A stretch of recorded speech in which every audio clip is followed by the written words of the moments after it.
عن عرباض بن ساریہ رضی اللہ عنہ قال قال رسول اللہ صلی اللہ علیہ وسلم من یعش منکم فسیری اختلافا کثیرا فعلیکم بسنتی وسنت الخلفاء الراشدین المہدیین عضوا علیہا بالنواجذ وإیاکم محدثات الامور فإن کل بدعۃ ضلالہ رواہ ابو داؤد وصححہ الالبانی۔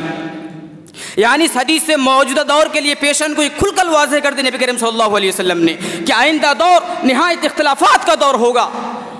بہت پرخطر اور بہت پرآشوب ماحول ہوگا۔ ایسے میں ہمیں کیا کرنا ہوگا، کس راستے کی اور کس کی اتباع کرنی ہوگی؟ تو اس کے متعلق آپ صلی اللہ علیہ وسلم نے فرمایا کہ تم اس وقت میری سنت اور خلفائے راشدین المہدیین کے طریقے کو مضبوطی سے دھاڑوں سے دبا کر کے تھام لینا اور اسی منہج کے مطابق زندگی گزار دینا، کیونکہ وہی سیدھا اور ہدایت یافتگان کا راستہ ہے۔ السلام علیکم ورحمۃ اللہ وبرکاتہ۔ نحمد و نصلی علی رسولہ الکریم، اما بعد، اعوذ باللہ من الشیطان الرجیم، بسم اللہ الرحمن الرحیم۔ والسابقون الأولون من المهاجرين والأنصار الذين اتبعوهم بإحسان رضي الله عنهم ورضوا عنه. وقال النبي صلى الله عليه وسلم لا تزال طائفة من أمتي منصورين لا يضرهم من خذلهم حتى تقوم الساعة أخرجه الترمذي وقال ابن حجر العسقلاني رحمه الله هذا حديث صحيح۔ قابل عز و شرف حکم صاحبان، باوقار اساتذہ اکرام اور میرے عزیز احباب درسگاہ، آج کی سالانہ تقابلی انجمن میں ہمارا موضوع ہے سلفیت کیا ہے۔ معزز سامعین، اللہ رب العالمین کا بے پناہ شکر و احسان ہے کہ اس نے آج کی اس پررونق علمی مجلس میں مختصر سے محدود وقت میں اتنی اہم اور باریک موضوع پر چند کلمات قرآن و حدیث کی روشنی میں پیش کرنے کی توفیق بخشی۔ بعدہ درود و سلام نازل ہوں تمام نبی رسول پر، خصوصاً آخری نبی جناب محمد رسول اللہ صلی اللہ علیہ وسلم پر بے شمار درود و سلام نازل ہوں، اللہم صلی علیہ وبارک وسلم، کہ یہی وہ مقدس و مطہر آخری پیغمبر و رسول ہیں جن کے قلب سلیم کو اللہ سبحانہ و تعالیٰ نے اسلام جیسے باضابطہ و باقاعدہ ایک مکمل ترین دین اسلام ہم تک پہنچایا، اور یہی وہ اصل دین ہے جس کی گہرائیوں، باریکیوں اور سچائیوں کے ساتھ جس امت نے بھی اپنے رسول کی پیروی کی، صرف اپنے رب کی رضا کے مطابق زندگی بسر کی، تو تاریخ گواہ ہے کہ ہر عہد میں لوگ کامیابی و کامرانی سے ہمکنار ہو گئے، اور جس امت نے رب کے فرامین کو تکبر، بغض و عناد اور محض دنیا پرستی کے لیے نبی کی لائی ہوئی شریعت کو بالائے طاق رکھ دیا اور دنیا کمانے مست و مگن ہو گئے، تو صفحہ ہستی کا ہر پنہ ان کی ذلت و رسوائی اور ہلاکت و بربادی اور ان کے پسماندہ قصے کو چیخ چیخ کر بیان کر رہا ہے۔ سامعین اکرام، اور کچھ اس طرح اس امت کا بھی معاملہ ہے کہ اللہ سبحانہ و تعالیٰ نے ابن آدم کی تخلیق کے بعد لوگوں کی رشد و ہدایت کے لیے انبیاء اور رسول کا سلسلہ جاری فرمایا، اور ان کے بعد اور ان کی رہنمائی کے لیے آسمانی کتابوں اور صحیفوں کو نازل فرمایا، جیسا کہ اللہ رب العالمین کا فرمان ہے نزل علیک الکتاب بالحق مصدقا لما بین یدیہ وانزل التوراۃ والانجیل من قبل ھدی للناس وانزل الفرقان۔ نیز اللہ رب العالمین سورہ حشر کے اندر ارشاد فرماتا ہے وما آتاکم الرسول فخذوہ وما نہاکم عنہ فانتہوا واتقوا اللہ ان اللہ شدید العقاب۔ پتہ یہ چلا کہ شریعت اسلامیہ کے اندر اور اگر کسی کا حکم نافذ ہوگا تو صرف اور صرف اللہ رب العالمین اور اس کے پیارے حبیب جناب محمد رسول اللہ صلی اللہ علیہ وسلم کا ہوگا۔ اب آئیے دیکھتے ہیں کہ اللہ کے نبی صلی اللہ علیہ وسلم نے آخری دور کے متعلق کیا فرمایا۔ عن عرباض بن ساریہ رضی اللہ عنہ قال قال رسول اللہ صلی اللہ علیہ وسلم من یعش منکم فسیری اختلافا کثیرا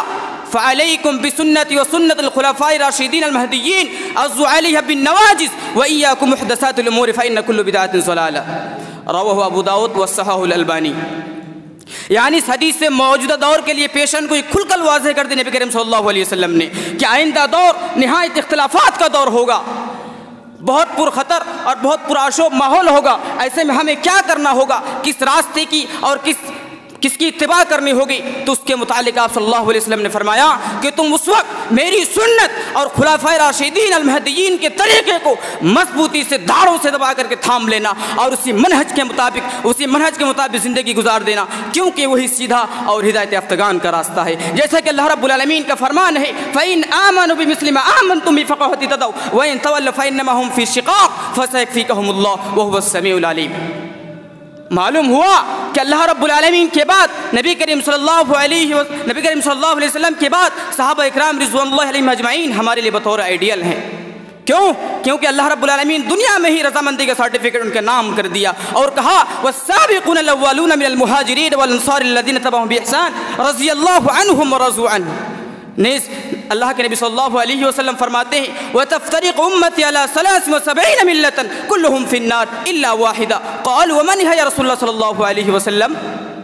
قَالَ مَا أَنَا عَلَيْهِ وَأَصْحَابِي۔ سامعین اکرام،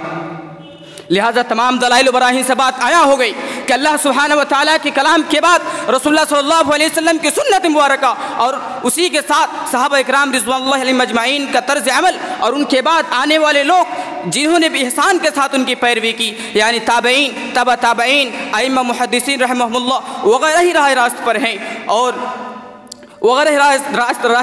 ہیں اور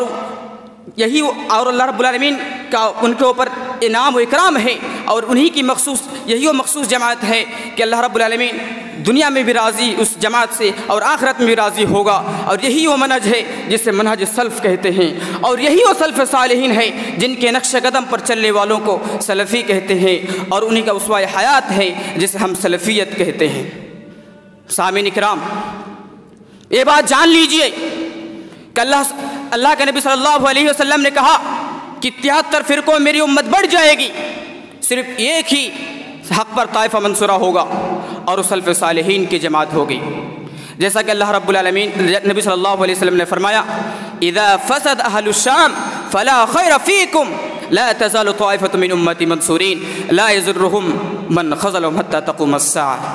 اور ترمذی کی اس روایت کے آخر میں بہت اہم نقطہ موجود ہے جو کہ الحمدللہ ہمارے لیے باعث فخر اور بشارت ہیں۔ امام ترمذی رحمۃ اللہ علیہ کہتے ہیں قال محمد بن اسماعیل علی بن المدینی ہم اصحاب الحدیث۔ محمد بن اسماعیل بخاری رحمۃ اللہ علیہ کہتے ہیں کہ میرے استاد علی بن مدینی نے کہا کہ اس طائفہ منصورہ سے مراد اہل حدیث ہیں، کیونکہ یہ واحد جماعت ہے جو قیامت تک حق پر قائم رہے گی اور اللہ رب العالمین اس جماعت کی حفاظت کرے گا۔ یہی وہ لوگ جو مطیع اللہ اور مطیع الرسول ہوں گے اور مرتے دم تک منہج سلف پر قائم و دائم رہیں گے۔ میں اپنی تقریر یہیں سے ختم کرتا ہوں۔ آخر میں اللہ رب العالمین سے دعا ہے کہ اللہ تعالی ہم تمام لوگوں کو منہج سلف پر مرتے دم تک قائم دائم رہنے کی توفیق عنایت فرمائے۔ آمین وآخر دعوانا الحمدللہ رب العالمین۔ والسلام علیکم ورحمۃ اللہ۔